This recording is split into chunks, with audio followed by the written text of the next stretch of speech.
Hello, my name is LTJ Bukem, and I'm a DJ, I guess. Music started for me by way of actually playing the piano. I started off when I was very young, before I was 10, taking piano lessons, and then went on to play trumpet and drums. When I was born by the age of like 12, 13. So that's how it started for me. I got into bands and just playing live with just like-minded kids. And then, do you know, it was a mixture of music because I started training classically. But then when I was like 10, 11, I met this guy called Nigel Crouch who changed my whole life. And he basically kind of played stuff to me like Chick Corea and Bill Evans and all these different kind of things I'd never heard, and Herbie and Roy Ayers and that kind of stuff. And that just changed my whole feeling about music. So when I was doing the band stuff, it was predominantly kind of very jazz kind of style, improvisation, a lot of, we thought we were good, probably rubbish, but we thought we were good. So it was just based along things that we'd heard from then. And as a result of playing in the band, I wanted to hear more music from artists in a similar vein. So I really started collecting my music from then. Collecting music, yeah. I really started sort of just buying a lot of, Herbie and James Brown and just loads of different stuff on a soul and jazz tip. And that's how that's my first musical impressions, Okay. But from there to what you're doing now is long. Yeah. It's funny because I suppose as a result of playing music and then being introduced to artists by my piano teacher and then wanting to find more music by different artists, I very quickly had a large record collection before I was like 15 or something, And so my friends used to have parties and, instead of me getting drunk and doing other kind of things to do at parties, I'd say, well, I'll play the music. So I was like, that age, taking like my dad's stereo and bits and pieces from everywhere, setting up a sound system, tapes and reel-to-reels and everything, and I'd play the music all night to people, mostly my friends, and that got me into the whole DJ thing. I really liked sharing music that I love with people. I just love that feeling, from then. So I very quickly turned to playing music out, collecting music, and kind of left my studies and didn't do as much, but piano and like the musical studies. Yeah, well, what would you have been doing if you weren't a musician? Oh, sport. Yeah. I played cricket to quite a high level when I was younger.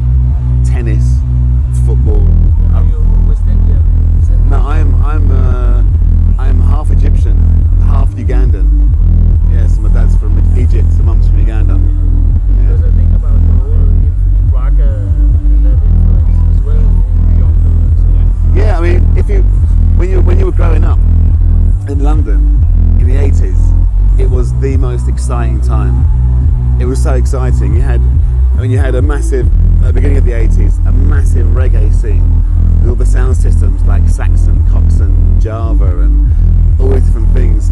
You then had like Giles and Norman playing jazz and stuff at Dingwalls and Shaker Finger Pop. You had like Jazzy B doing the African Centre, Soul for Soul Nights. You had Rap Attack playing like soul sessions at Acklam Hall in Ladbroke Grove and Special Edition. All these different units of people just bringing the most, to us then, newest old music, if you like. All that stuff hadn't really been heard in London, and it was a massive scene. I remember in 82, 83, 84, I was going out every night of the week. I was working, earning money to buy records, and then finish work at like 8 at night, just change and go out till 8 in the morning. And that was every night of the week, not Friday or Saturday, Monday, Tuesday, Wednesday.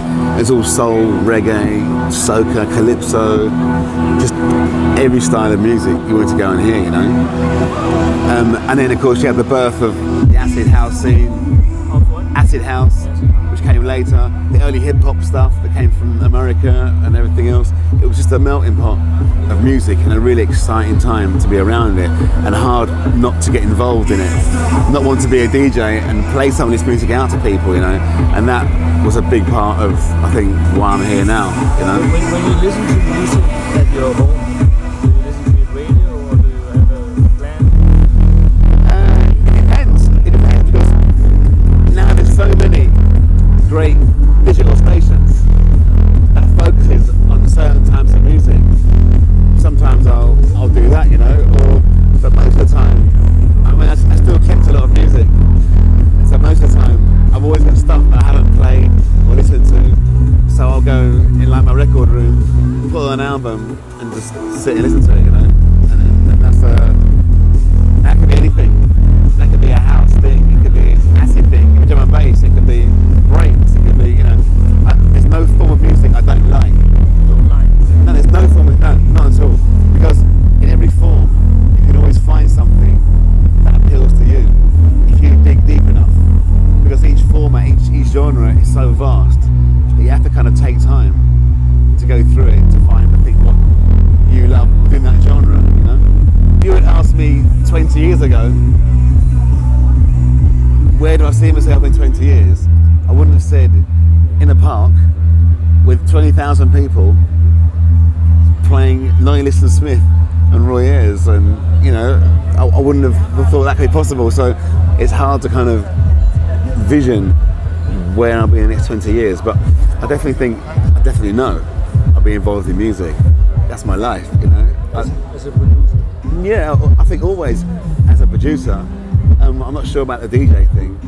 I don't know, you know. I mean, there are many older guys that DJ, like David Vadigan, for example, you know. Here's me saying I don't know about DJing, but look at him, the other side of 60 or whatever, and jumping around the stage, playing like reggae tunes, and you know, where would we be without Vadigan? Do you know what I mean? Seriously, man, that guy is, you know. And so if people think that I was that important to have me still grace a pair of turntables to come and play the music, then in a little sense, I owe it as a duty, do you know what I mean? To go out and play music, so maybe not as much as I do now. Are you religious? I believe in God. I definitely believe there's something much bigger than us out there in the universe, because certain things couldn't happen without something far greater than us, you know? I mean, I don't go to church every week, or there's no one particular religion that I kind of say this is what I am, because I think there's some good things, like music, when you search hard enough, there's good things from each religion around the world. Some good things, some bad things, you know? But it's how you use what you hear and how you understand it to better your life as a person. So, you know, but yeah, I believe there's something out there, definitely. Yeah. What about the whole rock thing, you know? Which thing? Rocks and music, like Jamaica's, you know, it's been a lot about weed and Bob Marley and blah blah blah, and jungle and the whole thing is a lot of weed, a lot of things is crystal meth and I don't know what, you know, what about the drum and bass scene? So what you have been experiencing? I mean, I can only talk from my personal space. Do you know what I mean? I'm not a big drug man. Do you know? It's the, you know, I mean, smoke the odd reefer. You know, when I go to Amsterdam or Los Cristiano, whatever it's called. You know, no, I mean, different people, it means different things, and so I can't really comment on, you know, what it. I mean, the way these things influence the music, like, you know, it's very high tempered. Yeah, no, I don't know. Reggae used to be very, you know, mellow, and then it starts with crack, and now it's blah blah blah blah. Yeah, I mean, I don't think drugs has got a massive influence in music, because like you just said, you know, like, you know, a guy might do something, some kind of drug, and he makes drum and bass in a mad way. But then a Rasta will make reggae and smoke his weed and is laid out, and, you know what I mean? So, I mean, personal choice for what that person's doing in their life. But I think the music will still be created, regardless of anything, because, you know, it takes far more than a drug to drive you spiritually to write some of the wonderful music that we've had over the last X amount of years. You know, a drug just can't make you do that. It's coming from inside there and inside there. Do you know what I mean? So, what is your biggest wish for when you can communicate with my music? Being your music.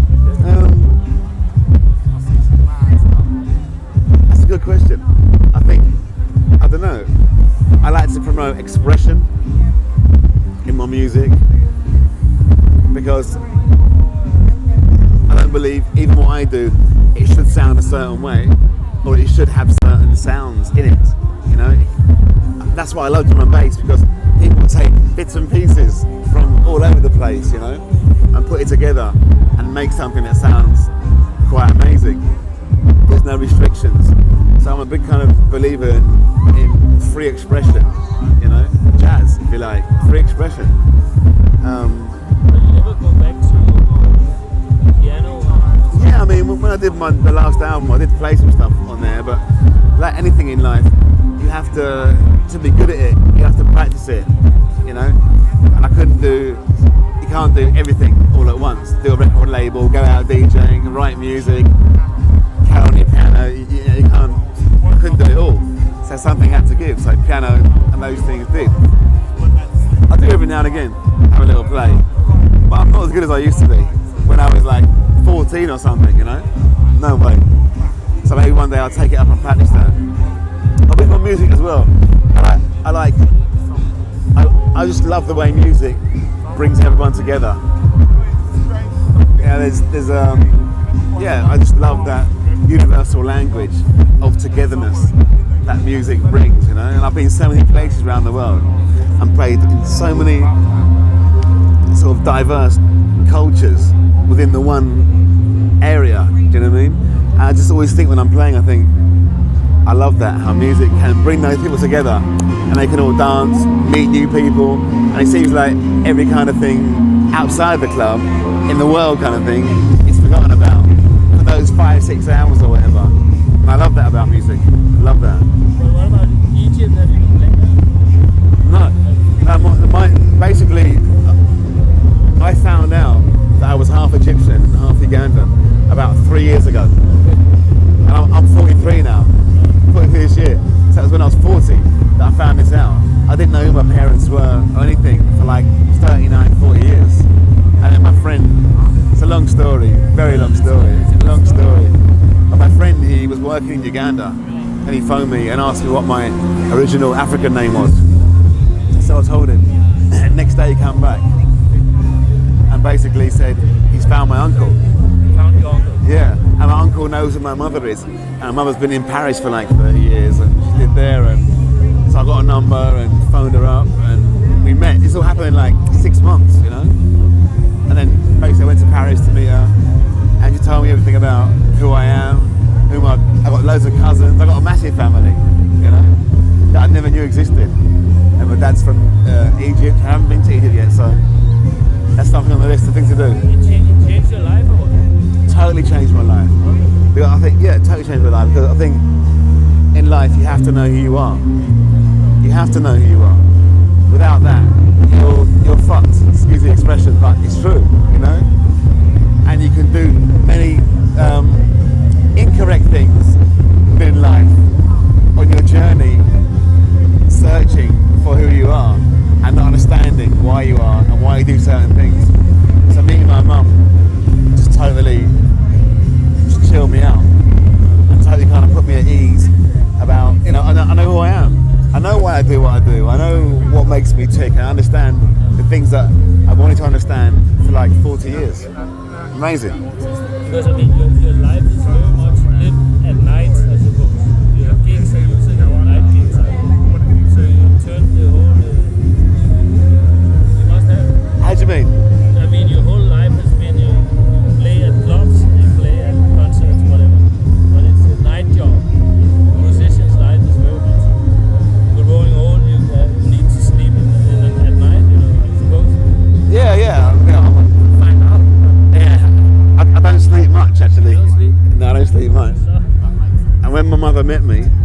she asked me if I stay up late at night. I said why? Because she said when I was in her belly, she was dancing round clubs all night, and listening to music and stuff. You know, interesting things like that I found out. Just little things which make amazing sense. But yeah, I don't sleep much. I love playing out. I love being out. You know. What do you think about Denmark? Denmark. Do you know what? The last time I was here was 9 years ago. 9 years ago. I couldn't believe it was so long. And Nika and Jasper. What? Nika and Jasper. They're great friends anyway. Okay. They used to bring us every year back in the day. But we haven't been back here. So it's nice to be back here, and it's absolutely amazing to be playing. I mean, playing the music that I grew up loving and liking. The music that made me want to be a DJ, and coming here and playing it to like 15,000 people, like you know? 70s music, film music. Yeah. But then it's as though you hear it in a hallway or something, down the hall. Yeah. I love Is that your sound? Or? Yeah, I love that music. You know, I love that kind of. I love melancholy as well. I love kind of almost a sad goodness about music. You know, it's something in everything that I choose in music. It's almost like making you think kind of music in a way. Soundscapes.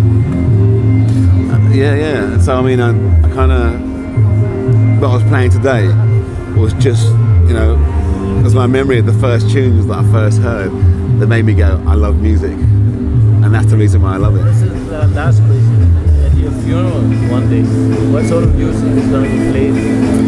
Wow, that's a big question. You know what I mean? What I do you really love? mean, at my funeral, Well, maybe I'd have to. No. I mean, it's okay to talk about death. No, I mean, there'd be a Lonnie Liston Smith track. Lonnie Liston Smith.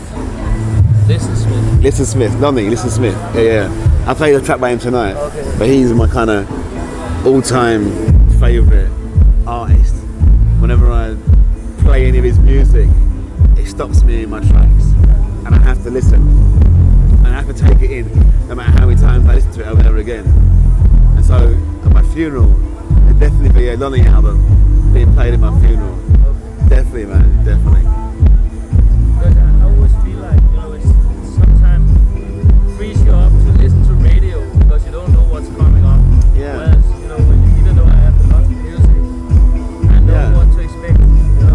I like the unexpected sometimes. Yeah, true. No, it's true. That's true. Yeah, it's true. Just imagine. That's why I like playing my own music. That's what? That's why I like playing my own music. Yeah, Yeah, man. thanks, it's good. Hey, pleasure, man. Nice to meet you.